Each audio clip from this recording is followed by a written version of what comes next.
Lumalaban.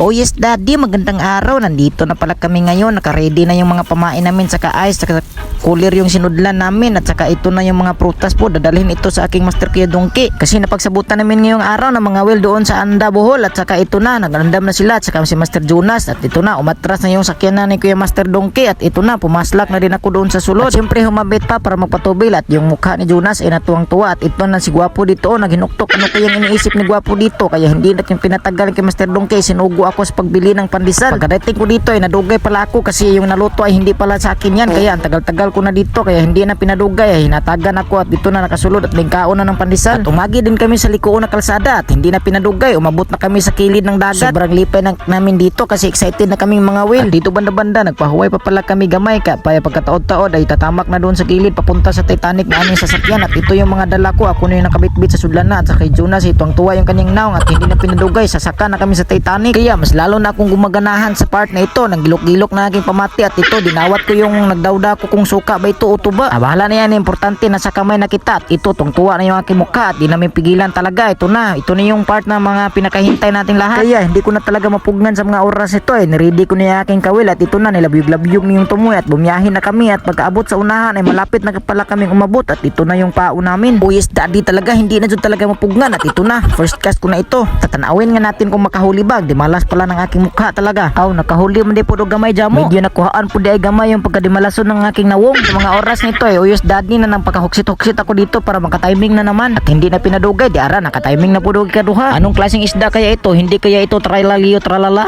At si Master Kuya Dongki, ito rin nakahuksit na siya ng good size. Hindi ko na nga pala pangalanan yung mga isda na ito, mga kauyos daddy, kasi hindi ko kabisado yung mga pangalan ng isda ng karagatan. At sa mga oras na ito, ito na pala yung mga nahuli sa mga kawil namin. Napaka-uyos daddy na talaga, madami-dami na. Hindi lang natin nakuha na ng video kanina kasi naglisod-lisod. Napakalisod talagang mag-video kapag nasa laot ka. At nakakuha rin pala ng isdang satanas ang papa ni Kuya Dingki dito. Napakahadlok yung mukha, napakasungayan talaga. Ito rin isang ito, parang ube na isda kasi napakamayulit niya. Hindi na masama kasi marami na tayong mga nakuha. At sa mga oras nito, may kumagat na din naman sa aking kawil. At ito na, hindi ko alam kung anong pangalan ng isdang ito. Para siyang army kasi nakakumuplas yung kaniyang panit. Talagang ang alam ko lang talaga sa mga isdang ito ay malami-lami yung kaniyang mga unod kapag iyon ang pinirito. Sinulayan ko po dito sa pagpaon ng pasayan at hindi na pinadugay. Tinuslo ka na sa dagat at hinuwat ko kung ano ang papaak. At dito banda-banda si Kuya Master Kuya Dongki nakakuha na po ng isang good set. Si Master Jonas din talaga namang nakapaka-oyes daddy talaga. At syempre hindi po tayo magpapalupig. Ito po, magkakuha po tayo dito ng fish na maraming kulay-kulay. Nakakuha na naman ako ng isda na hindi ko kabisado yung kaniyang pangalan. Kayo mga guys, kung mga nakaila kayo sa mga isda ito, mag-comment lang kayo kung anong mga pangalan sa mga isda na ganyan. Tinanaw ko dito banda-banda